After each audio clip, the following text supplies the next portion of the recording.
안녕하세요. 서바이벌 SF 키트 토끼 한 마리 공상주의자입니다. 반갑습니다.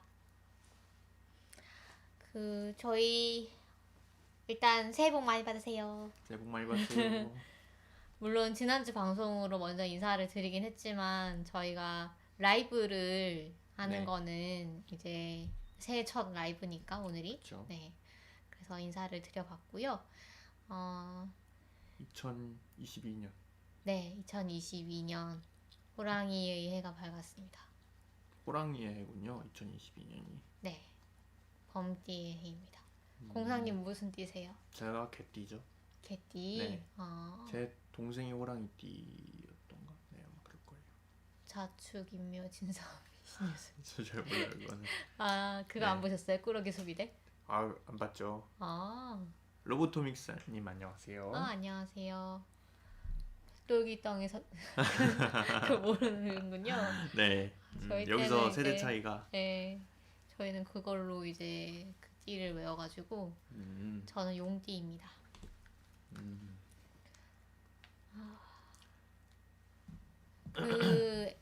그 꾸러기 수비대가 네. 나중에 보니까 되게 이 어른들을 위한 동화 같은 느낌이더라고요. 그게 이제 대충 줄거리 아세요? 결말 정도만 대략적으로 알아요. 결말을 아세요? 그러니까 마지막에 막 그러니까 이게 왜 어른들의 동화라고 사람들이 뭐 얘기를 하는지 그런 거? 그 정도만 알아요. 네. 자세히는 몰라요. 스토리 같은 거 자세히는 모르고. 뭐 일단은 뭐 제가 듣기로는 네. 결말쯤에 막 다 죽는다 그러던데요. 맞아요. 많이 죽고. 제가 마셔도 되는 건가요? 네네 맞습니다. 이게 공상인 거예요. 네. 사실 그 당시에 만화들이 다 좀 그랬어요. 그 마지막에 가면 세일러문도 마지막에 가면 다 죽고 물론 다시 살아나지만 꼬리 옌타이님 수비대들도 네. 시청자들이 막 반발해가지고 다시 살렸다 그러던데요. 저 그래요. 듣기로, 네. 옌타이님도 안녕하세요. 안녕하세요. 새해 복 많이 받으세요. 그래서 그 동화나라에 어떤 악당이 이제 들어와가지고 그 원래의 동화를 막 이렇게 뒤집어 놓은 거예요. 그래가지고 그거를 뭐 바로 잡는 그런 내용이었던 것 같습니다. 그 동물 친구들이 동물 친구들이 참 예쁘게 귀엽게 이제 약간 인간과 동물의 중간 형태가 음, 돼가지고 재밌었습니다. 그리고 저 또 그것도 얘기하고 싶었는데 크리스마스 때 혹시 어떻게 지내셨어요? 크리스마스 때요. 네. 크리스마스 때 그냥 집에서 그냥 놀았는데요. 저는 그 덕질을 이건 하셨군요. 네, 덕질을 했는데요. 네. 그 뭐지? 제가 좋아하는 가수가 라젠카 세이버스를 불렀습니다. 크리스마스에. 그래서 그거를 보느라고 저는 이제 크리스마스를 다 보냈죠. 근데 이제 라젠카를 혹시 보셨나요? 아니요, 라젠카도 제 세대가 아니죠. 아, 저보다 전 그런가요? 세대 애니메이션이죠. 네. 근데 라젠카도 좀 약간 SF적인 설정이거든요. 그래가지고 근데 그것도 좀 그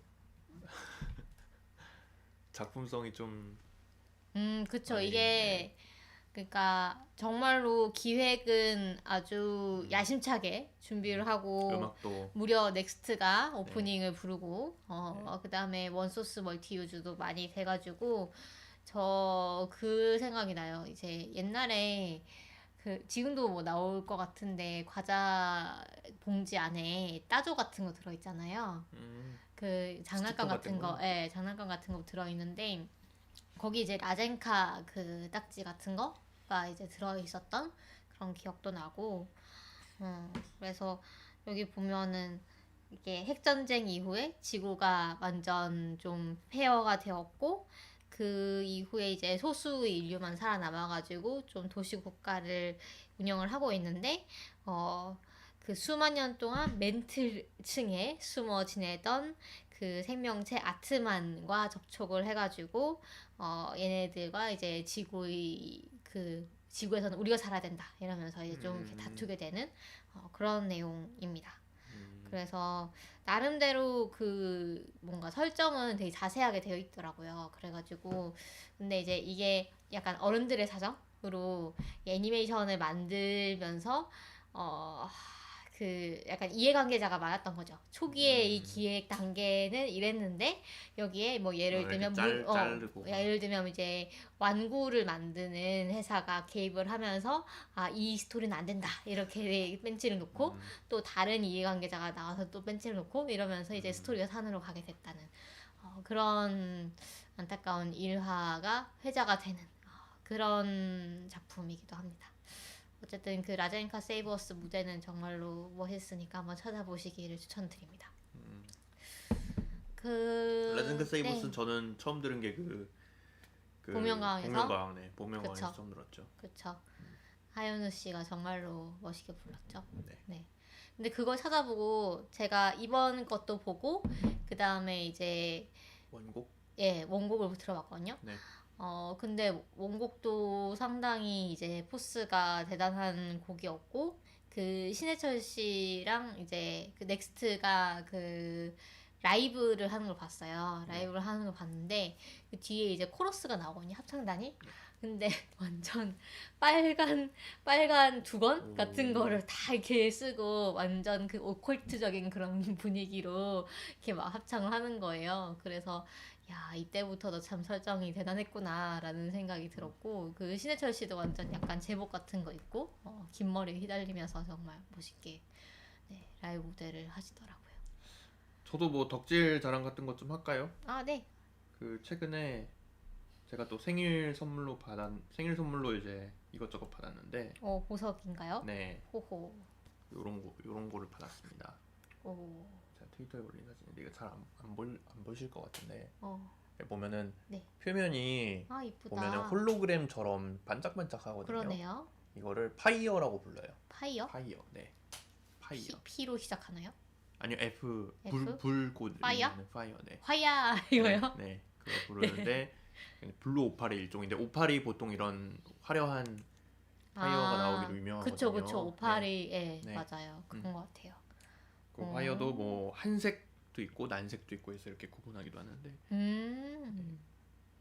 그리고 이 친구도 이번에 요 왼쪽에 있는 친구, 이 친구도 받은 거예요. 왼쪽? 요거. 걔는 뭔가요? 오늘 에메랄드입니다. 에메랄드. 에메랄드. 에메랄드 색이 보이네요. 네, 초록색 보석이죠. 그렇죠. 저는 에메랄드를 크레파스로 이제 배웠죠. 네. 크레파스 사면은 이제 12색에는 없고 24색에만 있는 색깔인데 에메랄드 색이라는 게 그 약간 하얀색에 초록색이 섞인 느낌? 그쵸. 그래서 약간 파스텔 초록 같은 그런 느낌. 네. 그래서 청록색? 그쵸.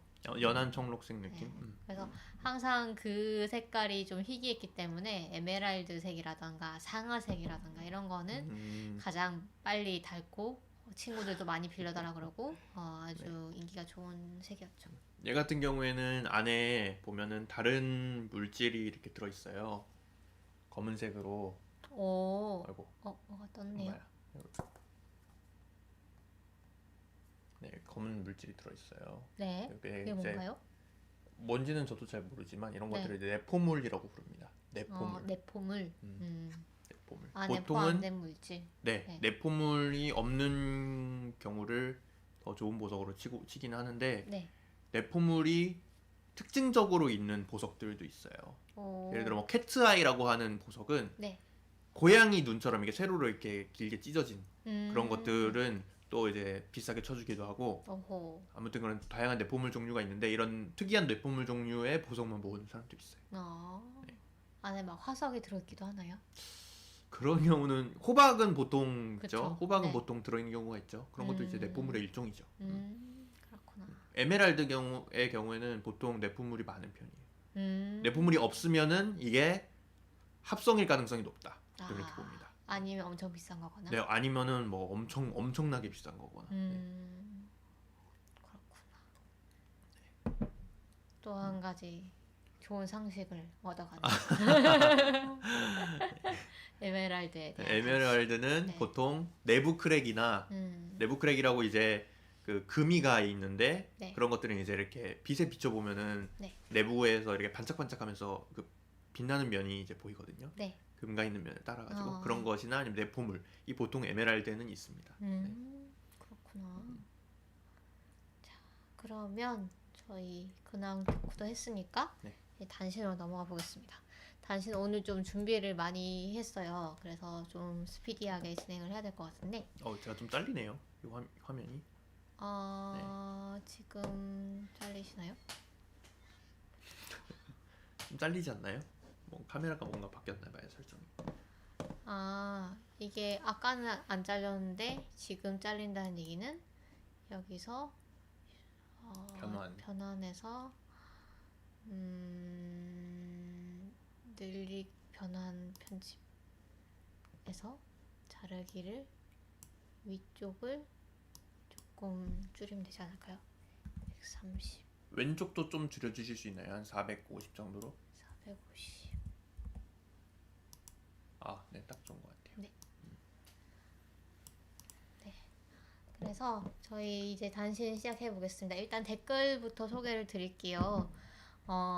인스타그램에 저희가 자랑을 한 게 있습니다. 그 인스타그램에도 자랑을 했고 뭐 딴 데도 자랑을 했는데 지식 채널 E라는 EBS의 프로그램 다 아실 거예요. 거기에 이제 김초엽 작가 특집의 지식 채널 E 방송이 얼마 전에 방영이 됐는데 거기에 저희 북토크에서 그 저희가 달팽이 책방 포항의 달팽이 책방에 김초엽 작가님을 초빙을 해서 진행을 했던 북토크에서 찍었던 사진이 쓰였습니다. 언제죠? 한 3년 된 것 같은데. 그쵸. 2019년 아마 12월 크리스마스쯤이었던 것 같은데 그래서 왜냐하면 지금 마스크를 안 쓰고 있잖아요. 그래서 그러네요. 네, 코로나 이전의 행사였습니다. 그래서 이 사진이 쓰여가지고 뿌듯해가지고 저희 자랑을 했는데 여기에 영창송 님께서 오 뿌듯하시겠어요 라고 댓글을 남겨주셨어요. 그래서 소개해드리고요. 그 다음에 팟빵에 댓글 소개를 하겠습니다. 혹시 이 AZSPD님 댓글 저희가 저번에 소개했던가요? 네, 했어요. 네, 이텍스트 얘기도 했고요. 네네. 그때 오드마라는 게임 제가 그래서 해봤거든요. 네. 해봤는데 너무 재밌더라고요. 오, 그래요? 네, 재밌습니다. 재밌고 저처럼 게임 못하는 사람도 충분히 할 수 있는 그런 게임이었어요. 그래서 여러분도 좀 무료하실 때 게임 할 게 필요하시면은 이거 좀 추천드리고 그 게임 내 그래픽이라던가 이런 것도 되게 아기자기하고 되게 좀 수준 높게 꾸며져 있고 이 오드마라는 친구가 바이킹이에요. 그래서 바이킹인데 좀 어린 바이킹인데 얘가 이제 모험을 떠나는 그런 내용인데 그 뭐라고 해야 될까요? 분위기? 약간 바이킹들의 그 캐릭터 디자인도 되게 독특하고 귀엽고요. 그 다음에 나레이션도 아주 좀 분위기를 살려가지고 되어 있어가지고 네. 게임 자체는 그겁니다. 마리오 생각하시면 돼요. 마리오랑 소닉이랑 좀 합쳐놓은 그런 느낌? 그런 느낌의 게임인데 약간 그 컨트롤을 좀 해야 되고 그래서 컨트롤이 이게 터치로 이렇게 상하 좌우랑 이제 점프라든가 이런 거를 해야 되다 보니까 터치가 가끔 안 먹을 때가 있잖아요. 점프가. 그러면 죽잖아요. 그래서 그런 부분이 조금 아쉽긴 한데 뭐 그거는 스마트폰으로 게임 하려면 어쩔 수 없는 것 같긴 합니다. 네. 그래서 되게 좋은 게임 추천해 주셔서 너무 감사하고요. 그 다음에 그럼 이것도 다 했겠네요. 다솜799님께서 후원을 해주셨던 것도 저희가 아마 지난번에 소개를 해드렸고요. 다솜799님께서 계속 이제 또 후원을 해주셨는데 156화랑 이제 157화 단신, 그 다음에 158화 두 번째 달 다뤘던 이 최신 화수에도 1000캐시씩 후원을 해주셨습니다. 너무 감사합니다. 감사합니다. 다솜치우님도 새해 복 많이 받으세요. 자, 그리고 뉴비님이 오셨어요. 네, 반갑습니다. 호연82님께서 재밌게 듣고 갑니다라고 댓글 남겨주셨는데 저희도 만나서 너무 반갑고요. 앞으로도 자주 뵀으면 좋겠습니다. 감사합니다. 그리고 지난번에 제가 두 번째 딸 할 때 약간 골골대가지고 그 하나의 정원님께서 유튜브에 토끼 한 마리님 건강 잘 챙기세요라고 댓글 남겨주셨습니다. 너무 감사하고요. 그 다음에 에디토리얼 북스에서 저희가 이제 두 번째 달 다뤘잖아요. 그 방송을 들으시고 너무 그러니까 저희가 두 번째 달을 리뷰한 방송을 들으시고 그 방송을 또 리뷰를 해주셨어요. 그래서 이 장문의 리뷰를 보시면 뭐 여러 가지 얘기가 있고 그 다음에 청취자 반응이 재밌었다고 여기 보면 인공지능도 고개 젓는 육아 뭐 시간 흐름이 100년은 껌값이죠 뭐 이런 내용들이 좀 재밌었다고 이제 얘기를 하시면서 에디토리얼 북스에서 포스팅을 해주셨습니다. 그래서 궁금하시면 에디토리얼 북스 인스타그램으로 들어가셔가지고 보시면 읽으실 수가 있습니다. 자 그리고 이게 왜 갑자기 줄었을까요? 제가 뭔가 잘못 건드렸나 봐요. 공사님이셨군요. 네. 그러면 네. 제가 하겠습니다. 네. 그리고 그러면 이제 여기까지 댓글 소개 했고요. 그럼 신작 소식으로 좀 들어가 보도록 하겠습니다. 일단 고요의 바다 넷플릭스에서 공개가 됐죠. 보셨나요, 공사님? 그래서 아직 못 봤어요. 고요의 바다 8부작인가 되는 시리즈인데 저는 봤습니다. 저는 연말에 몰아가지고 봤고요. 거의 밤새가면서 봤어요. 아이고. 네. 근데 일단 저는 제가 감상을 트위터로 올려놨어요. 그래서 그걸 보시면은 좀 자세한 저희 감상을 보실 수가 있고요. 일단 만들기는 잘 그러니까 잘 만든다의 기준을 어디까지 잡아야 될지 모르겠지만 예를 들면 카메라 촬영이라던가 미술이라던가 그 다음에 예를 들면 소품이라던가 이런 것들은 상당히 어떤 퀄리티가 좋아요. 그 다음에 어떤 그래픽이라던가 특수효과 이런 부분들은 제가 봤을 때 아주 잘 된 것 같은데 저는 이제 좀 스토리를 좀 중심으로 보는 편이라 가지고 스토리를 봤을 때는 조금 아쉬운 면이 있긴 합니다. 네. 특히 뒤로 갈수록 좀 아쉬워요. 뒤로 갈수록 특히 8편, 7편쯤 가면은 결말이 네. 아쉽다. 사실 그 전체 이야기가 이 8편 안에 다 하기에 벅찰 만큼 많아 보이진 않거든요. 네. 오히려 초반에는 너무 전개가 느린 거 아니야? 라는 생각이 들 정도로 좀 이렇게 그 시간을 약간 낭비를 하고 있는데 뒤에 가서 갑자기 급전개, 예, 급전개가 되면서 개연성도 좀 없어지고 그 다음에 뭐지 막 이러면서 이제 끝나버리는 그런 전개가 저는 개인적으로 좀 아쉬웠고요. 그 다음에 배우들 연기도 상당히 좋습니다. 배우들 연기도 아주 지금 뭐 배두나 배우라던가 공유 배우라던가 아주 이제 그 연기를 잘하는 분들이 모이셨어요. 그래서 연기는 상당히 괜찮고 그런데 이제 그 SF 많이 보시는 분들이 좀 아쉬움을 표하는 게 그 과학적 고증. 개연성, 과학적 고증이 많이 좀 떨어진다 이런 얘기를 하고 계세요.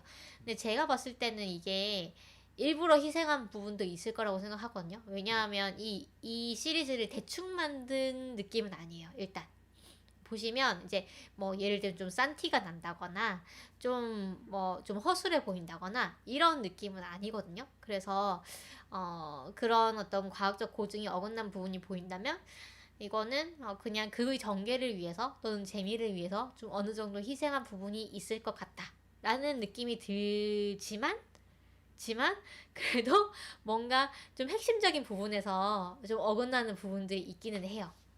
예를 들면 여기에 약간의 스포일러가 될 수가 있을까요? 여기서 물이 아주 중요하게 등장을 하거든요. 네. 근데 이제 물이 등장을 하는데 물이 약간 그 질량 보존의 법칙을 좀 어기는 것 같은 그런 부분들이 좀 나옵니다. 그래서 그런 부분들에서 이 좀 SF 팬 분들이나 좀 과에 이제 그 좀 익숙하신 분들은 거기서 많이 좀 깼다라고 얘기를 하시고요. 그래서 이 그러니까 월수라고 불리는데 이 달에 있는 이 특수한 물의 설정에 대해서 약간 설정 충돌이 있는 것 같은 그런 느낌이 많이 들었어요. 이게 이런 설정이면 이렇게 되지는 않아야 되는 거 아닌가? 라는 그런 생각이 드는 부분들이 있어가지고 그런 부분들이 조금 아쉬웠습니다. 어쨌든 간에 저는 이 정도로 얘기를 하고요. 저희가 이걸 뭐 나중에 따로 방송을 하나를 투자를 해가지고 다룰지는 한번 보도록 하겠습니다. 달이랑 물 하면은 저는 그 닥터후가 떠오르는데요. 닥터후의 어떤 에피소드가 있나요? 닥터후의 네. 에피소드 뭐 제목이랑 시즌은 잘 기억 안 나는데 달에서 뭐 물이 물처럼 생긴 생명체 뭐 그런 게 나오는 에피소드가 있던 것 같아요. 그래서 막 닥터후가 keep away from water 막 이렇게 얘기하는 영국 발음으로 이렇게 얘기하는 대사가 이제 굉장히 뇌리에 깊이 남아 있거든요. 네. 근데 고요의 바다 설정이랑 되게 비슷한 것 같아요. 아 그래요? 네. 보시면 아시겠지만. 그래서 일단은 저는 약간 비추천보다는 추천 쪽에 가까워요. 그러니까 욕하시더라도 시간 낭비는 아니지 않을까. 왜냐면 이제 만듦새가 되게 좋고 영상미가 되게 뛰어나거든요. 그리고 배우도 연기도 좋고 그래서 보는 맛은 있고 근데 약간 쫄리는 게 있어요. 그래서 저는 공포 영화 잘 못 보기 때문에 그래서 좀 처음에 약간 그 공포 분위기 조성이 많이 되는 스릴러라서 그런 부분들이 있습니다. 약간 초반에 에일리언 느낌도 나요. 그리고 고요의 바다 이거 런칭할 때 그 프로모션으로 그 달 탈출이라고 해가지고 그 게임을 뭐 인터넷으로도 할 수 있고 뭐 폰으로도 할 수 있거든요. 이것도 좀 재밌었습니다. 약간 퍼즐 푸는 것 같은. 저 풀다가 못 해가지고 공사님한테 물어봤잖아요. 이거 어떻게 하는 거냐고. 저도 힌트 많이 봤어요. 네. 약간 근데 좀 억지가 있는 것도 하나 있던데. 그래요? 네. 근데 저는 힌트를 봐도 모르겠어가지고 그래서 막 이렇게 물어봤었고 근데 이걸 하고 나니까 확실히 이걸 하고 이제 시리즈를 보니까 이게 공간이 눈에 익은 거예요 일단은. 그래서 좀 괜찮은 프로모션이다라는 생각을 했어요. 그 다음에 음악도 되게 좋습니다. 음악이 그 음악 감독님 성함이 이지수님이었나? 김지수님이었나? 그런데 그분이 제가 좋아하는 그 친구들과 같이 같은 프로그램에서 나왔던 그 폴테 디 콰트로라는 중창 그룹의 그 클래시카라는 앨범을 그 프로듀싱을 담당을 하셨었거든요. 그래가지고 앨범의 그 어떤 거요? 프로듀싱을 담당하셨어요. 앨범을요? 네네. 뮤직 앨범이요? 그 아까 클래시카라는 그 2집 앨범을 폴테 디 콰트로의 2집 클래시카를 이지수 감독님 포르테 디 콰트로. 포르테 디 콰트로. 네, 포르테 디 콰트로. 포디카라고 줄여서 부르는데 네. 클래시카 앨범 되게 좋습니다. 네. 한번 들어보시면 좋을 것 같고요. 그러니까 원작은 단편 영화네요. 네, 그 한예종 출신의 감독님이 만드셨고요. 그 감독님이 졸업 작품으로 원래 만들었던 영화예요. 네, 그 영화를 이 시리즈 그리고 제작자가 정우성 씨입니다. 네, 그 정우성 배우고 그분이 이제 그 영화를 보고 투자를 결정을 했다고. 이지수 네, 맞아요. 선생님 네, 음악을. 이지수 감독님. 그렇고 이제 돈룩업 혹시 보셨나요? 아니요, 이게 뭐죠? 이게 처음 보는 건데요. 진짜요? 네. 요즘 엄청 핫한 화제가 되고 건가요? 있는. 네. 오, 지금 넷플릭스 아마 전 세계 10위 거기에 떠 있을걸요? 오 그래요? 네.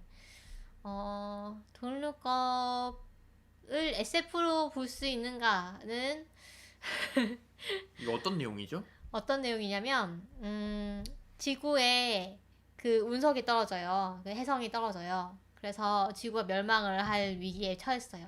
그것을 이제 그 미시간 주립대의 그 교수와 미시간인가 시카고인가 하여튼 그 교수와 대학원생이 그걸 발견을 합니다.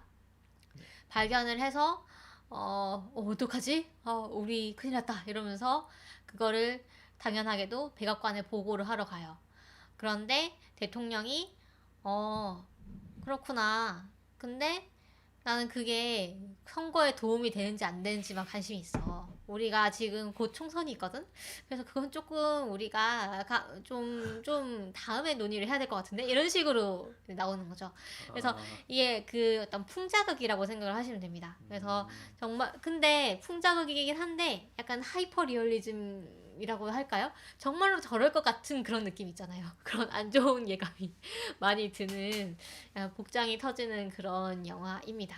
그래서 약간 기후 위기를 네, 대하는 네, 그런 트럼프 거를, 정부. 그렇죠. 네. 그런 거일 수도 네, 있고, 그런 느낌이 나고. 그래서 이제 그 백악관에서 시시하니까 이제 주인공 일행이 되게 이렇게 뚜껑이 열려가지고 방송사에 그럼 언론에서 뿌리자. 우리가 이거를 사람들이 다 알게 해야 한다라고 생각을 해서 방송사에 나가서 폭로를 합니다. 그런데 또 사람들이 진지하게 받아들이지 않아요. 그래서 열받아가지고 막 이게 고함을 질렀더니 그게 밈화가 돼가지고 인터넷에 막 떠돌고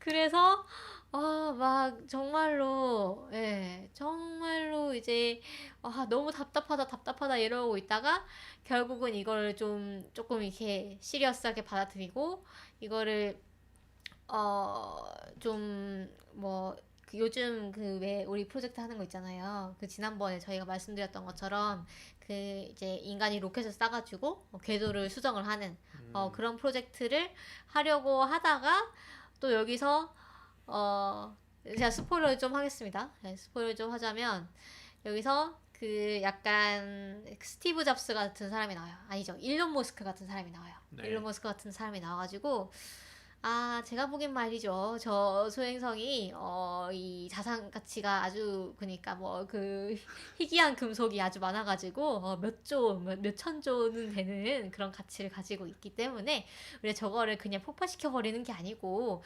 쪼개가지고 우리 지구로 가져와가지고 잘하면은 우리가 아주 떼돈을 벌 수 있습니다. 이렇게 얘기를 하는 거예요. 그러니까 그걸 좀 이렇게 저렴하게 얘기를 하지 않고 아주 이렇게 막 포장을 해가지고 뭐 노벨상 수상자가 뭐 나와가지고 막 소개를 하고 우리 회사가 만든 첨단 드론이 어쩌고 저쩌고 막 이렇게 하면서 정말로 이제 그 키노트를 막 하거든요. 그래서 그렇게 이제 벌어지는 일들입니다. 예, 그런 식으로 전개가 되고요. 정말로 이제 그 풍자물인데 아주 그 개연성이 높다. 실제로 만약에 저런 일이 일어난다면 저런 식으로 흘러갈 가능성이 너무 높겠다라는 생각이 드는 그런 재미있는 영화였습니다. 지금 캐스팅이 정말로 화려한데요. 맞아요. 일단은 주인공이 레오나르도 디카프리오, 그 다음에 제니퍼 로렌스고요. 그 다음에 조연으로 뭐 예를 들면 티모시 샬라메도 나오고 티모시 샬라메가 많이 나오지도 않아요. 뒤에 조금 나오고요. 그 다음에 아리아나 그란데가 나와가지고 노래를 부르고요. 그 다음에 케이트 블란쳇이랑 메릴 스트립 나오고 메릴 스트립이 대통령으로 나와요. 미국 대통령으로 나오고 그 다음에 이 영화 감독은 SNL 작가를 하셨던 분이에요. 그래서 이제 이런 풍자물을 기획을 하신 것 같은데 저는 재밌게 보긴 했는데 정말 그 특히 과학자라면 정말로 복장 터지면서 볼 수 있는 너무 혈압이 좀 올라갈 수 있는 그런 영화라고 소개를 드릴 수 있을 것 같습니다. 네. 어떤가요, 공사님? 보고 싶으신가요? 재밌게 들리는데요. 네, 재미는 근데 있어요. 보면서 네. 진짜 약간 답답할 것 같긴 하네요. 네, 좀 이렇게 가슴을 치면서 보게 되는 그런 영화입니다. 마지막에 쿠키 영상도 있으니까요. 마지막까지 보시고요. 마지막에 영상도 되게 재밌었습니다. 그 SF적인 관점에서 봤을 때 좀 재밌어요. 네, 그래서 한번 보시면 여기 포스터에 실화 점점점가 될지도 모를 이야기라고 해놨네요. 네. 실화가 된다면 정말 무섭겠네요. 정말 근데 진짜 이게 예를 들면 아마겟돈처럼 네. 그 어떤 위기에 대응해서 우리가 인류가 한 마음이 되어서 합심을 해가지고 그렇게 할 수가 있을지 저는 잘 모르겠습니다. 왜냐하면 이제 각자의 그 이권이 다 다를 거잖아요. 그래서 아주 개연성이 있는 그런 픽션이 아닌가. 네. 그 다음에 그 도서 신간으로 좀 넘어가도록 하겠습니다. 알라딘에서 그 SF 분야 베스트를 보시면 1위가 어션테일즈입니다. 그 다음에 2위 지옥 끝에 온실, 3위 방금 떠나온 세계, 4위 물의 모사. 이야, 2, 3, 4위가 모두 김소엽 작가님이시네요. 대단하십니다. 네. 그래서 그러면은 신작 소개를 시작하겠습니다. 이 김초엽 작가님의 신작 물의 모사부터 좀 보도록 하죠. 신기하게도 이번 작품은 장편인데 중편이라고 볼 수도 있을 것 같아요. 200쪽 정도 분량이면 장편인데 SF 호러 소설입니다. 그래서 이 시놉시스를 보면은 폐허가 된 렘차카 특별구역, 유출 사고를 겪은 오블라 협곡, 그리고 그곳을 지키는 이르슐 직원들, 귀의 소문이 떠도는 죽음의 땅 물의 모사를 찾아가다. 그래서 약간 X구역 느낌이 나요. 그러니까 그 서던리치 같은 그런 어떤 금지된 구역에서 뭔가 미스터리한 일이 일어나고 그에 대해서 이제 좀 수수께끼를 풀어나가는 그런 장르가 아닐까라고 예상이 되고요. 이건 제가 아직 안 읽어봤기 때문에 그냥 시놉시스를 보고 예상을 해본 거고요. 여기 보시면 뭐 김겨울 님도 지금 추천을 해주고 계시고, 여기 보면은 이 물의 모사로 들어가는 그 등장인물이 6명이래요. 예, 이 6명이서 중에 이 계획의 전모를 알고 있는 사람도 있고 약간 음모를 파헤치는 사람도 있고 뭐 그런 것 같습니다. 그래서 6명이 나오고, 그 다음에 김치엽 작가님 인스타를 보시면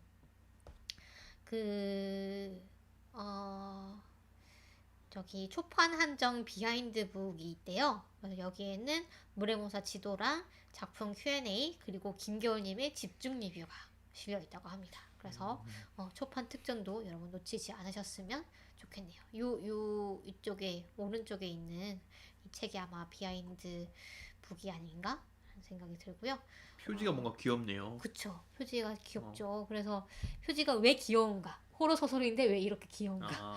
라는 좀 궁금증을 불러일으키는 그런 표지이기도 합니다.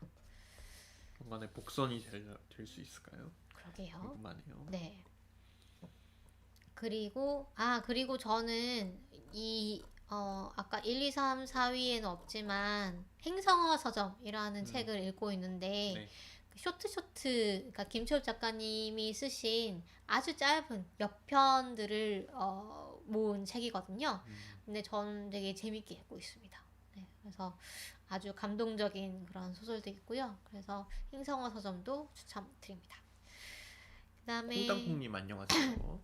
콩땅콩님 안녕하세요. 새해 복 많이 받으세요. 네, 다음 작품은요. 너의 다정한 우주로부터 이경희 작가님의 첫 소설집입니다. 이경희 작가님 저번에 저희가 테세우스의 배로 소개해드린 적이 있죠. 그래서 이 장편 소설은 나왔었는데 이런 단편 소설을 엮은 소설집은 이번에 처음 나오는 거라고 합니다.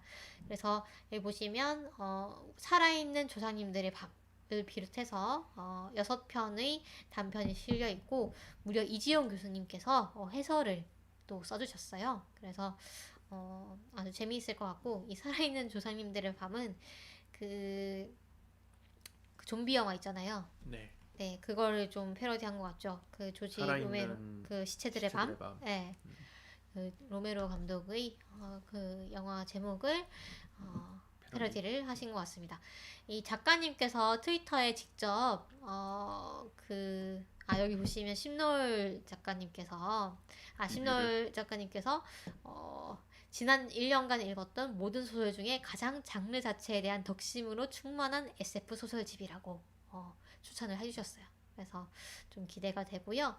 네, 작가님께서 트위터에 직접 수록작이 각각에 대해서 좀 소개를 해놓고 계세요. 그래서 궁금하신 분들은 트위터 가셔가지고 좀 읽어보시는 것도 재미있을 것 같습니다.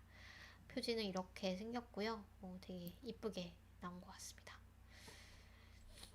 그 다음에 이거는 이번 달에 나온 신작은 아닌데요. 작년 한 6월쯤에 나온 건데 제가 뒤늦게 발견해가지고 이게 SF 장르로 분류되어 있지는 않더라고요. 그런데 작가 중에 마거릿 애트우드가 있습니다. 시녀 이야기. 네, 시녀 이야기를 쓴 마거릿 애트우드 외에 28명의 아주 쟁쟁한 작가들이 쓴 소설을 모은 데카메론 프로젝트라는 그런 책인데요. 소설집이군요. 네, 소설집인데 뉴욕타임스가 기획을 했대요. 그래서 이 원래 데카메론이라는 게 예전에 이제 옛날에 아주 옛날에 그 팬데믹이 퍼졌을 때 그때 나왔던 책이라고 제가 알고 있거든요. 조반니 보카치오의 네. 책. 네. 1353년 스페인 독감 때인가요? 이때가? 아니면은 그런가요? 1350년이면은 스페인 독감은 아닌 것 같은데. 흑사병. 네. 그래서 흑사병이 퍼진 도시를 탈출해서 뭐 어쩌고 저쩌고 하는 이야기라고 합니다. 네. 그래서 그거를 좀 이제 오마주를 한 거죠. 그래서 데카메론 프로젝트라고 이름을 붙이고 기획을 한 그런 책인데 좀 기획이 재밌는 것 같아가지고 그다음에 또 필진 중에 마가렛 애트우드가 있어가지고 좀 소개를 드려봤습니다. 그리고 어션테일즈 아까 보셨죠? 베스트 1위에 있는 거 SF 분야. 그래서 저희도 받았습니다. 잠시만요. 제가 실물을 보고 올게요. 네.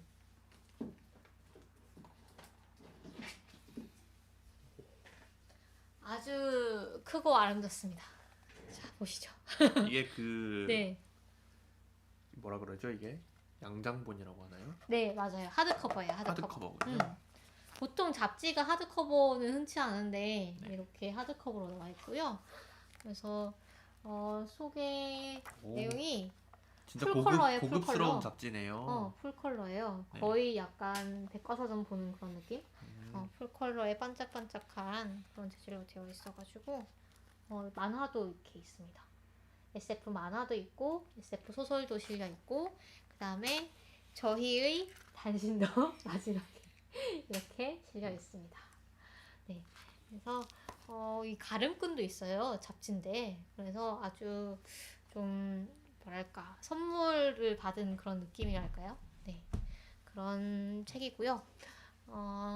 여러분들도 지금 보시면 리뷰가 다 되게 긍정적이더라고요. 여기 보시면 뭐 두근두근 기다린 보람이 느껴지는 책, 이곳저곳에서 접한 작가님들을 한자리에서 볼 수 있다는 점만으로도 뿌듯한 책, 그다음에 뭐 품질이 좋다, 네, 혁신적인 몇 가지 코너와 탄탄한 작가진, 뭐 고급스럽다, 뭐 오타가 없는 점이 좋았다, 요 얘기.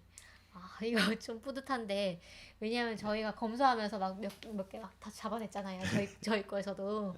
그래서 그런 검수를 열심히 한 보람이 있다 이런 생각이 들었고요. 그래서 반응이 좋은 게 뿌듯하고 앞으로도 장수하는 잡지가 됐으면 좋겠습니다. 왜냐하면 이전에 있었던 잡지들이 다 좀 길게 가지 못하고 금방 폐간이 되고 그랬어가지고 이번 잡지는 길게 갔으면 좋겠네요. 그 다음에 SF 여기까지 신간 소개를 마치도록 하겠습니다. 다음으로 SF 관련 소식을 좀 소개 드릴 텐데요. 탑클래스라고 해가지고 조선일보 계열의 2030 어떤 좀 언론이 있나봐요. 그래서 거기에서 김초엽 작가 인터뷰가 실렸습니다. 두 편으로 나누어서 지금 실려 있고요. 제가 읽어보니까 내용이 참 그 김초엽 작가님 팬이라면 정말로 재미있게 읽을 만한 그런 내용들이라 가지고 가져왔습니다. 소개를 드리려고 했었고요. 여기 보시면 예를 들면 김초엽 작가님은 이 삶이 아름답고 빛나기 때문에 낙관하는 것이 아니고 삶은 어둡고 축축하고 슬프지만 그럼에도 낙관이 가능할까 묻는 것이 저희 지향점이다. 이렇게 얘기를 하고 계시고요. 그 다음에 다행히도 이 세계의 다면성 속에서 무엇이 정답인가에 대해서 그 결론을 내리지 않아도 되는 그런 직업을 택한 것 같다. 나는 이제 질문을 던지는 역할을 하는 사람이니까 그런 게 소설가의 특권 같다. 뭐 이런 얘기도 하고 계세요. 그래서 이런 부분들 좀 깊이 있는 그런 내용들이 많이 담겨 있으니까요. 한번 읽어보셔도 좋을 것 같습니다. 그 다음에 드니 빌레브 감독의 차기작 라마와의 랑데부로 정해졌다고 합니다. 이것도 참 만들고 얼마 되지 않아서 또 그렇죠. 대작을 건드리시다니. 네. 듄도 그렇지만 라마와의 랑데부도 참 뭐라고 해야 될까요? SF 고전 중에 고전이고 또 명작 중에 명작이고 뭐 이렇게 좀 칭송받는 작품이죠.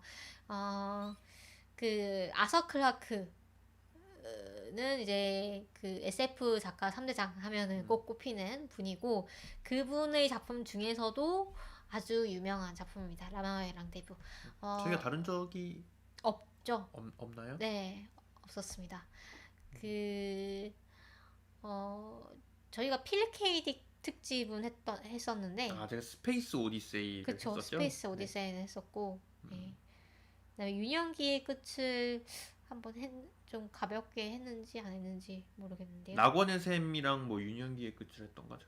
그랬던 것 같기도 하고. 네. 그래서 이 라마와의 랑데부는 보통 SF의 경이감, 센스 오브 원더를 얘기를 할 때 또 많이 회자가 되는 작품이기도 합니다. 그 줄거리는 되게 단순해요. 어떤 원통형의 뭔가 물체를 우주에서 발견을 합니다. 그래서 인간들이 이렇게 신기해하죠. 왜냐하면 우리는 이제 우주 밖의 어떤 생명체라든가 이런 것들, 우주 밖의 문명을 한 번도 마주친 적이 없는데 정말로 이제 깎아놓은 듯한 이 원통형의 물체가 우주에 이렇게 둥실 떠 있으니까 그 다음에 이게 어떻게 좀 움직이고 있었습니다. 날아가고 있었습니다. 네. 그래서 거기에 착륙을 해서 그 안을 탐사를 하는 그런 내용이에요. 그래서 여기 보면은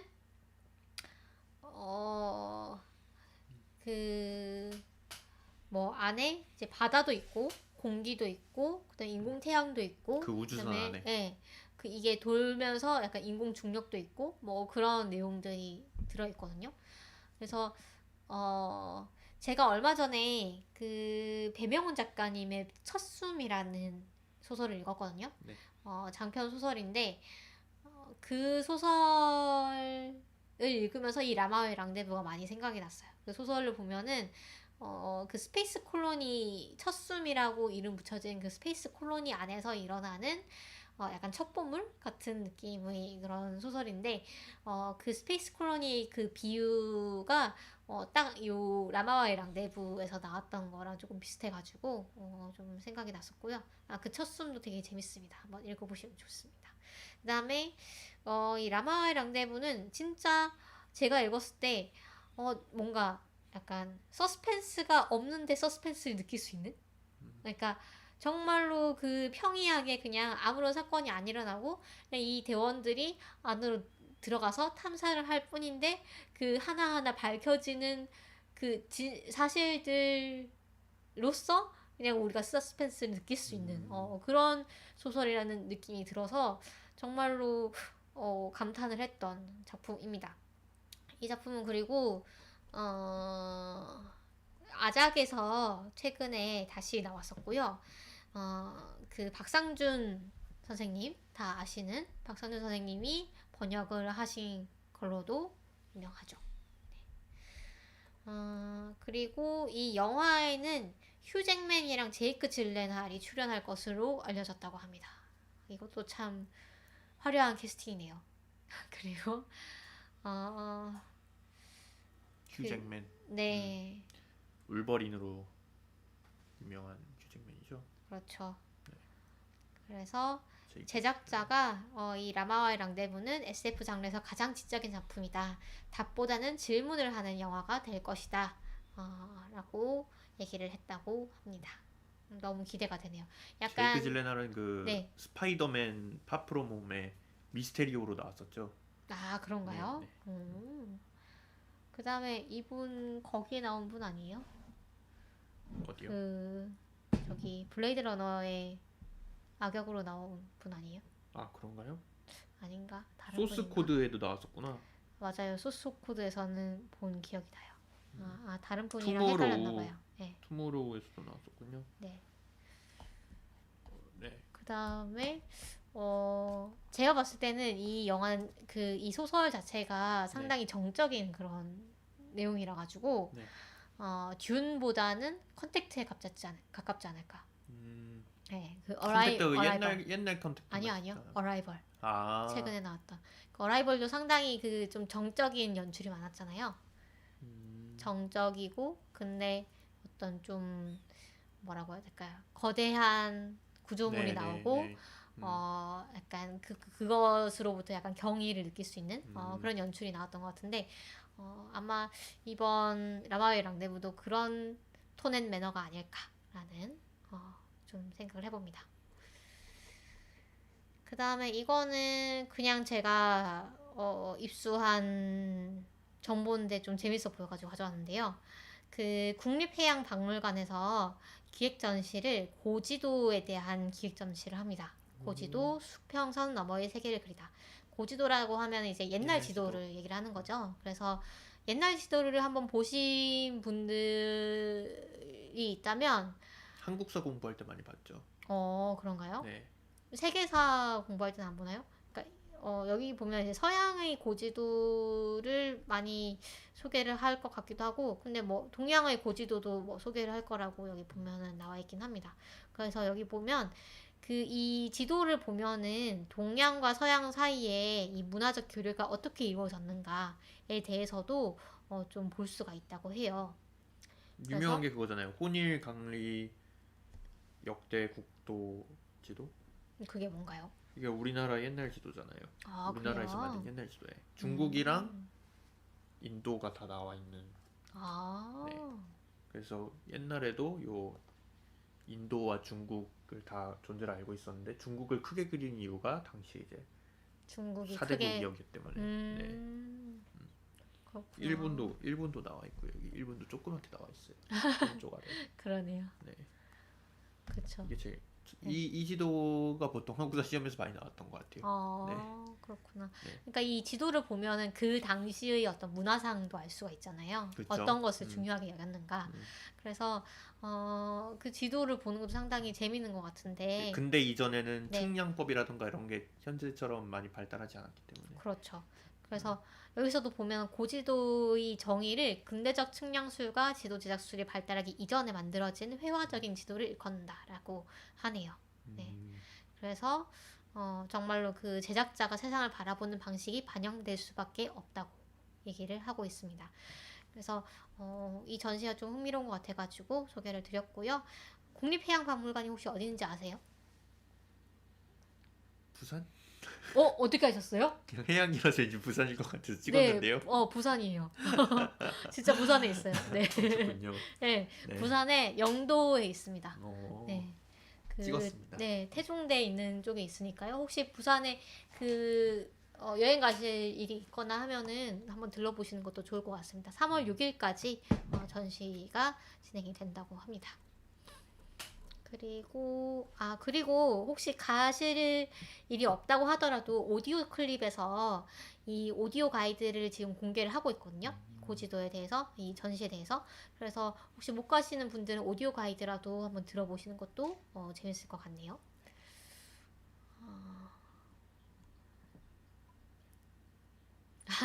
그 콩땅콩님 댓글을 저희가 좀 늦게 확인했는데요. 그 어션테일즈 콩땅콩님도 받으셨다고, 이 네. 책에 두 분의 사인을 받고 싶다고 하셨어요. 사인? 그러게요. 사인 있으세요? 사인이 저는 사인은 뭐 문서밖에 그러니까 안 해봤는데 문서에 하는 사인은 있지만 공적 문서밖에 안 해봤는데 이런 팬들을 위한 사인은 아직 안 만들었는데 네. 열심히 만들어 두도록 하겠습니다. 자, 그리고 그쵸. 블레이드 러너. 네. 드니 빌레브 감독이 블레이드 러너도 했었죠. 그렇죠. 2049. 진짜 약간 SF 고전 대작은 다 맡아 하실 기세라고 하셨어요. 정말 그러네요. 다음으로 이제 과학 뉴스 마지막으로 얘기를 하고 마치도록 하겠습니다. 과학 뉴스가 근데 저 좀 많아가지고 크게 두 가지를 제가 준비를 했는데 우주에 관한 뉴스랑요. 그 다음에 CES 요즘 핫하잖아요. CES가 뭐죠? CES 박람회 지금 하고 있는 거 있잖아요. 무슨 박람회? 전자박람회. 왜 뭐 애플, 삼성 뭐 이런 거 나와가지고 키노트 하는. 네. 그래서 그렇게 두 가지 소식을 준비를 했는데요. 일단은 우주 뉴스부터 소개를 하겠습니다. 2022년에 우주 관련으로 어떤 이벤트들이 기획이 되어 있는가, 요거에 대해서 정리한 기사가 있어가지고 가져왔어요. 뭐 예를 들면 일단 한국은 뭐 이러저러한 뭐 예를 들면 누리호를 다시 발사를 할 거고요. 그 다음에 뭐 미국에서 뭐 어쩌고저쩌고 달 탐사가 어쩌고저쩌고 뭐 이런 얘기가 있는데 아르테미스. 네. 그 좀 더 자세히 보도록 하겠습니다. 이 달이 가지고 있는 가치가 점점 좀 늘어나고 있는 것 같아요. 이 달에 히토류 금속도 굉장히 많고, 네. 그리고 이 달에 묻혀 있는 방사성 동위 원소 중에 네. 헬륨 3인가? 그게 그 핵융합에서 굉장히 중요하게 쓰일 수가 있대요. 네. 그 얘기도 많이 나오고. 그래서 그 말씀하신 그 아르테미스 미션이 어떤 미션이냐면 그 달에 정거장을 만든다는, 게이트웨이를 만든다는 그런 내용이에요. 그러니까 지금은 예를 들면 달에 가려면 지구에서 로켓을 쏴가지고 그 우주선이 바로 달에 이렇게 착륙을 해야 되잖아요. 근데 멀잖아요. 그러니까 먼데 정확히 쏴야 되니까 아주 이제 변수도 많고 그다음에 위험하기도 하고. 그래서 일단 달에 우주정거장을 하나 만들어서 이 달의 우주정거장까지 가서 거기서 이제 착륙선을 내리는 식으로 그렇게 하면은 훨씬 달에 용이하게 갈 수가 있고, 그다음에 안전하게 갈 수도 있고, 그다음에 뭐 물건 같은 걸 좀 미리 보내놓을 수도 있고, 그 어떤 이 게이트웨이가 지구의 어떤 전초 기지 역할을 할 수도 있는 그런 식의 구상이라고 하더라고요. 그래서 이 아르테미스 미션이 본격적으로 발을 떼고요. 그 다음에 한국은 이 누리호의 그 실패 원인이 밝혀졌어요. 그 뉴스도 여기 밑에 있는데, 여기 보면은 실패 원인이 여기 그 그림을 제가 띄워 놓고 있는데요. 저기 지금 아마 팟빵으로 들으시는 분들은 그 제가 뉴스 링크를 남겨놓을 테니까 그거를 아마 보시면 좋을 것 같아요. 여기 보시면 이 3차 연료 탱크에, 여기 보시면 3차 연료 탱크가 산화제 탱크인데 이렇게 생겼다고 합니다. 그 다음에 사람이 이만큼인데 탱크가 이만큼이니까 상당히 크죠. 사람 키의 한 2배 정도 되는, 지름이 그 정도 되는 탱크인데, 요 안에 보면은 고압 헬륨 탱크가 이렇게 있어요. 그래서 이 헬륨 탱크를 지지하는 요 구조물이 있는데, 이 구조물이 약해가지고 떨어졌다고 합니다. 그래서 이 헬륨 탱크가 여기서 왔다 갔다 하면서 이 산화제 탱크에다가 균열을 내버린 거죠. 그래서 여기서 이제 그 산화제 탱크 안에 있던 것이 이제 날아가면서 이제 압력이 낮아지면서 이제 그 마지막 엔진이 점화가 안 됐다는 그런 것이 이 실패의 원인이었다고 합니다. 그래서 이거를 산화제라는 것이 이 엔진을 연소하기 위한 네. 산소인 거죠, 사실상. 네네. 이 대기 중에서는 네, 물건들이 액체 산소라고 되어 있네요. 그렇죠. 대기 중에서는 불이 잘 붙잖아요. 네. 우주에서는 산소가 없기 때문에 불을 붙이려면은 산소가 필요하니까. 네. 그렇죠. 그래서 여기 보면은 비행 중 획득한 2,600여 개의 텔레메트리 데이터를 기반으로 밝혀낸 것이라고 합니다. 이 텔레메트리 데이터라는 게 로켓이 발사되고 수신 장치에 전송하는 자료를 다 일컫는 그런 말이라고 하는데 저는 이게 되게 신기해요. 어떻게 데이터만 가지고 이런 원인을 알 수 있었을까요? 안에다가 막 카메라를 달아놓은 것도 아닌데. 센서 같은 거 많이 아마 달아놓기. 네, 엄청 많이 달아놨겠죠, 그러니까. 네. 신기하네요. 그러니까 이런 세부적인 이런 부분도 알아낼 만큼이면 얼마나 그러니까 너무 노고가 크실 것 같다는 생각이 눈물이 앞을 가리네요. 공밀레. 네. 정말 대단한 것 같습니다. 네. 우주 미션이 다 이런 식이겠죠, 아마. 네. 이게 이렇게 되면은 이게 이렇게 되니까 여기에다가 이 센서를 달면은 이게 괜찮은지를 이제 판단할 수 있을 거야라는 그런 것들을 다 이제 예상을 해가지고 장치를 해놔야 될 것 같습니다. 그 제가 저기 원자력 연구원인가? 네. 한국 원자력 연구소 거기 놀러 갔을 때도 거기서 하는 걸 봤는데 네.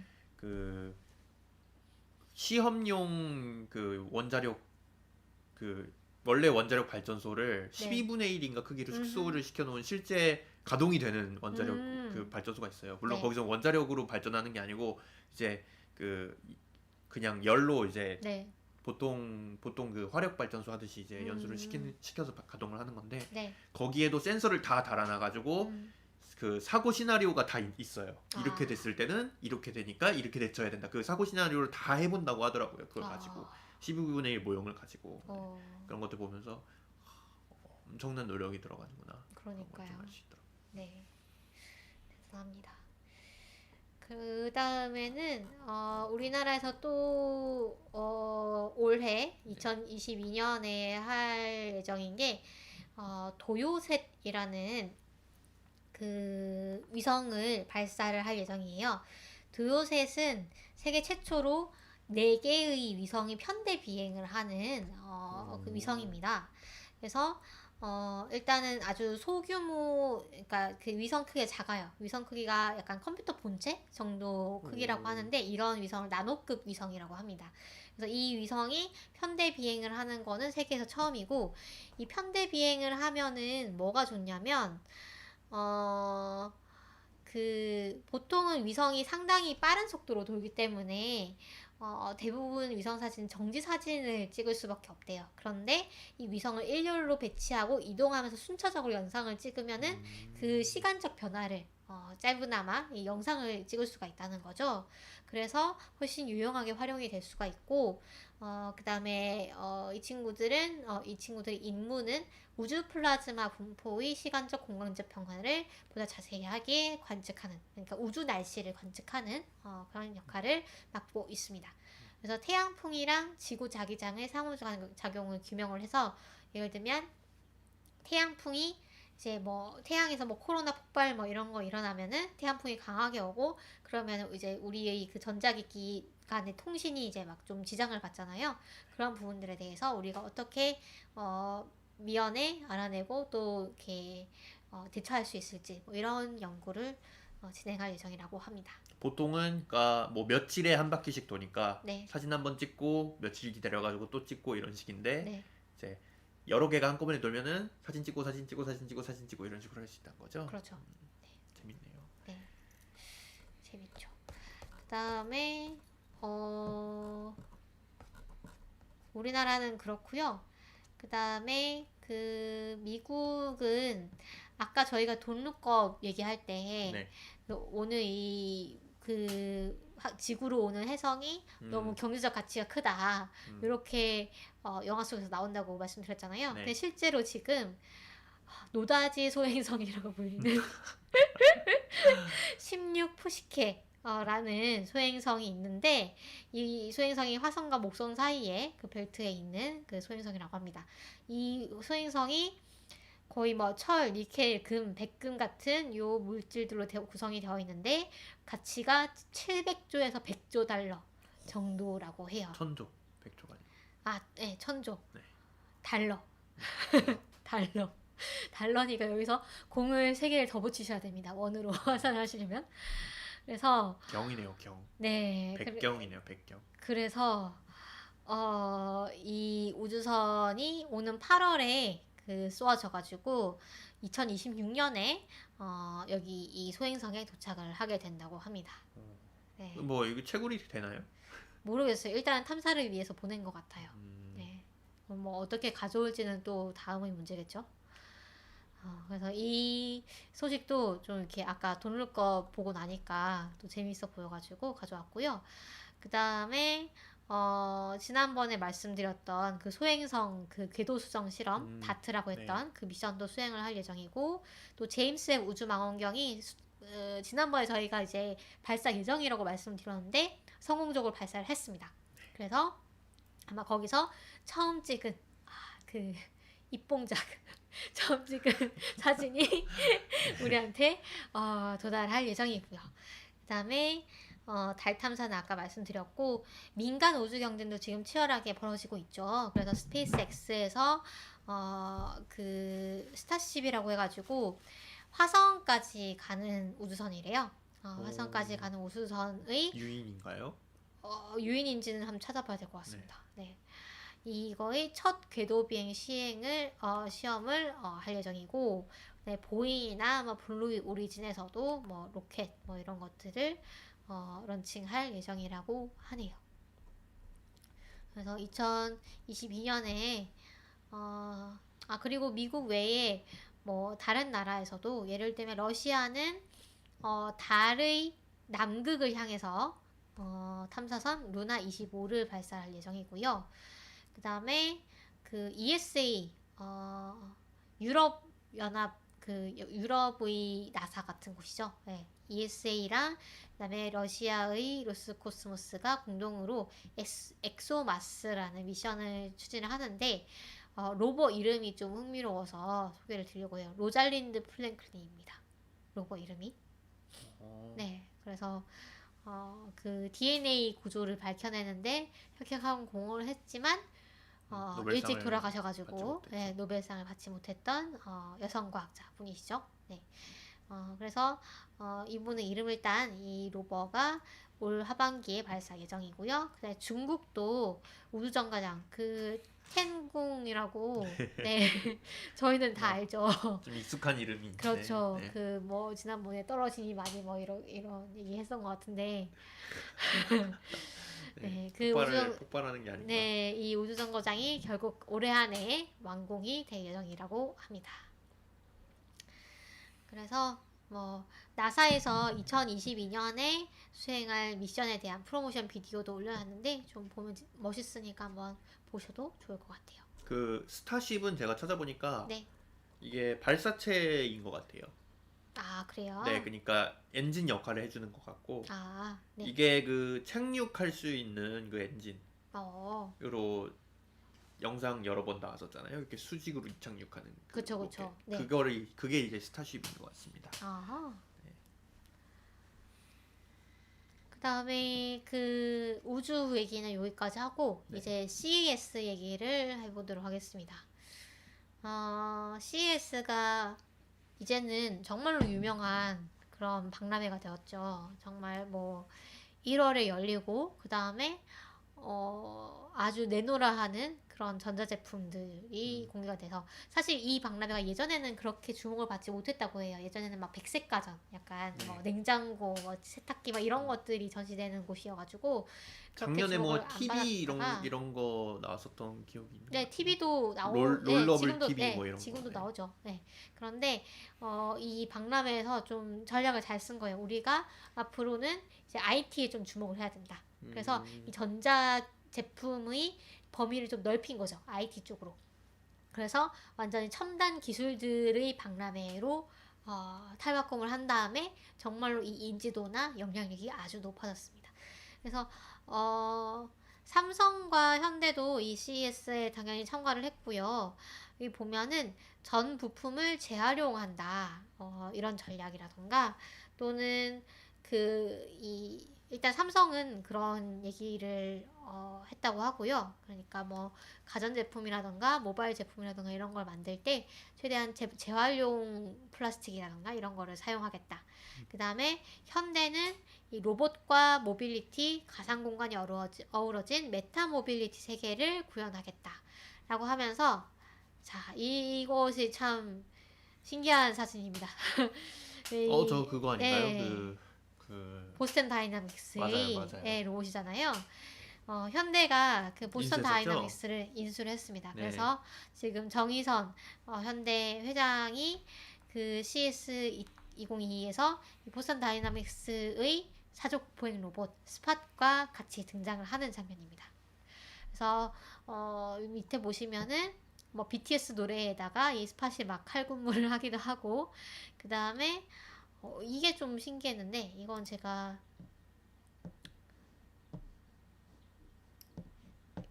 틀어가지고 한번 보여드릴게요. 여기 보시면 소형 모빌리티 플랫폼 모베드라는 플랫폼인데요. 여기 보시면 바퀴인데 바퀴가 이렇게 움직입니다. 그래서 이게 되게 약간 SF 영화나 만화에 나올 것 같은 그런 느낌이에요. 약간 그 타치코마? 네. 공각기동대 그거 생각나지 않나요? 그래서 이게 이걸 뭐라고 하더라? 4개의 바퀴가 달린 것 같지만 또 4개의 다리가 달린 것처럼 서로 다른 이제 동작을 보여줄 수가 있는 그런 모듈인 거죠. 그래서 이걸 휠드 레그드 컨셉이라고 합니다. 그래서 요거를 쓰면은 뭐 사족 보행 로봇보다 훨씬 빠르게 자유롭게 또 노면을 이동을 할 수가 있다라는 그런 얘기인데요. 이게 좀 재밌어가지고 가져왔고요. 네. 그 다음에 이런 자율 모빌리티와 더불어서 연계해서 한국 타이어에서는 공기 없는 타이어를 선보였습니다. 이게 뭐냐면 공기를 안 넣어도 되는 타이어예요.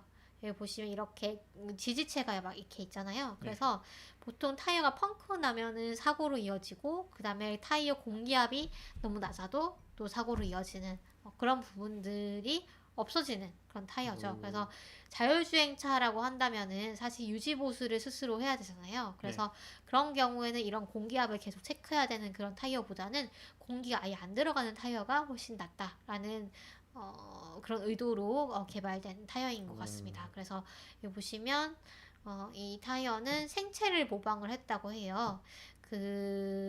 생물의 세포 구조에서 착안한 멀티레이어 인터라킹 스포크 디자인이 특징이다. 이렇게 얘기를 하고 있고 서로 다른 강성의 육각, 사각 형태의 셀 구조가 유기적으로 맞물려가지고 안정적인 구조를 이루고 있다라고 하네요. 네, 그래서 이것도 좀 멋있어가지고 가져왔고요. 아까 그 현대차가 그 메타버스 얘기를 했던 거를 말씀드렸는데 메타 팩토리를 만든다고 합니다. 이 메타버스에 실제 공장하고 똑같은 공장을 하나 더 짓는 거죠. 메타버스 안에. 그러기 위해서 유니티와 지금 MOU를 맺었다고 합니다. 유니티는 어떤 기업이죠? 3D 그래픽 엔진을 만들고 네. 또 3D 그래픽 엔진에서는 제일 이 두 개 제일 유명한 게 이제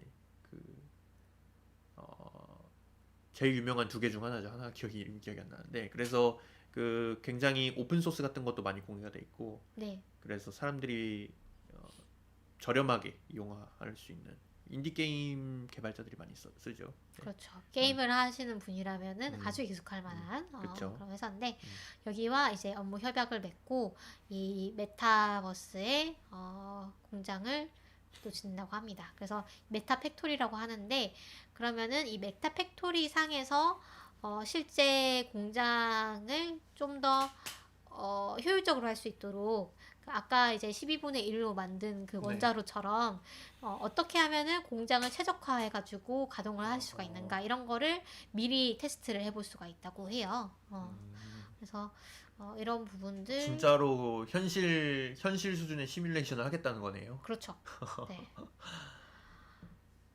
그 다음에 CS에 보면은 이 사람과 표정을 흉내내는 로봇이 나왔다고 해요. 여기 보시면 영상으로 보여드릴게요. 이게 GIF여가지고 움직이던데, 네, 이런 식으로 눈썹을 막 이렇게 움직이기도 하고 눈을 깜빡이기도 하고 약간 떨군 표정을 하고 있죠. 왜 머리카락이 없죠, 근데? 머리카락 그러게요. 네, 일부러 약간 성별이나 나이를 추측하기 어렵게 만들었다고 합니다. 네. 약간 좀 불쾌한 골짜기가 조금 있죠. 네. 네. 그래서 이 로봇도 좀 신기했고요. 그 다음에 맞아요. 얼리얼 엔진 얘기하려고 했어요, 제가. 네. 얼리얼 엔진. 네. 네. 이것도 재밌습니다. 네, 이것도 봤어요. 색깔 바뀌는 자동차. 네. 사실 차 색깔 무슨 색으로 뽑을까 상당히 고민을 많이들 하시잖아요. 차 살 때. 근데 이 차는 이렇게 바뀝니다. 하얀색에서 검은색으로. 그래서 이게 또 발열을 줄여줄 수 있다고 하던데요. 그럴 수 있겠네요. 네. 여름철엔 이제 흰색으로 그쵸. 해가지고 빛을 반사하고 네, 겨울에는 까만색으로 검은색으로 해가지고 네. 또 보온 성능 올리고. 네. 그래서 이거 유튜브에 가시면 더 자세히 볼 수가 있는데 이게 이제 전자잉크가 이렇게 도장이 되어 있는 거라고 해요. 그래서 전자잉크가 이렇게 인식을 해가지고 우리가 신호를 주면은 이렇게 바꾼다고 합니다. 전기 자동차의 문제 중 하나가 네. 엔진에서 열이 부족한 게 하나의 문제점이래요. 열이 부족하다고요? 네. 보통 이제 자동차 엔진은 열이 자동으로 나오잖아요. 그렇죠. 그래서 예를 들어 창문에 서리가 끼면은 그 뜨거운 바람이 나와가지고 그걸 녹여주잖아요. 네, 근데 네. 그게 뭐 뜨거운 바람을 만들어서 내는 게 아니라 엔진 열로 나오는 거라고 합니다. 전기 그렇죠. 자동차는 그게 안 돼가지고 이 부분에다가 그 공기를 달궈가지고 뭐 이렇게 해주는 형식으로 지금 하고 있대요. 근데 이게 굉장히 그 연비라고 하나요? 그 효율이 떨어진다고 합니다.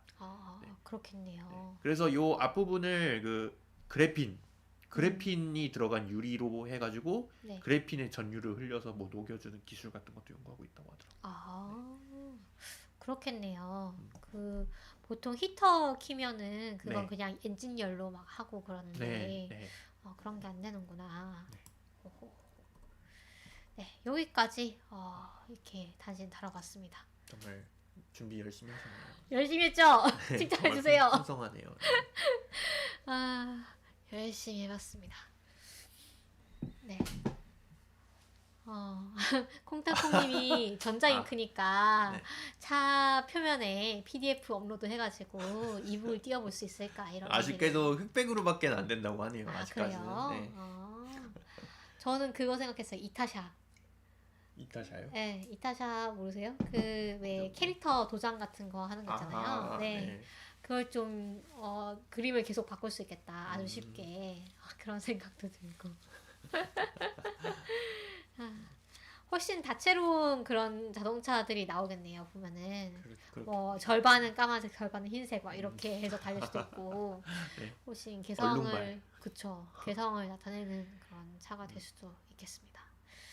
네, 그러면 여기까지 저희 오늘 단신 다뤄봤고요. 네. 다음 방송에서는 신작 영화. 네, 드디어 아주 화제가 되고 있는 스파이더맨 노웨이 홈과 그다음에 매트릭스 리저렉션을 다뤄보도록 하겠습니다. 네. 저희 방송 어디서 들으실 수 있나요?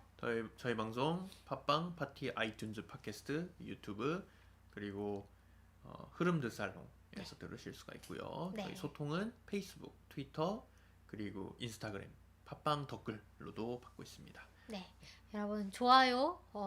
여러분이 어떤 SNS를 하시든 좋아요 눌러주시는 거 너무 큰 도움이 되고요. 네. 그 다음에 댓글 남겨주시면 더욱 기쁩니다. 네. 그래서 많이 남겨주시면 좋을 것 같아요. 네. 네. 그러면 저희 다음 주에 뵙도록 하겠습니다. 다음 주에 만나요. 바이바이. 바이.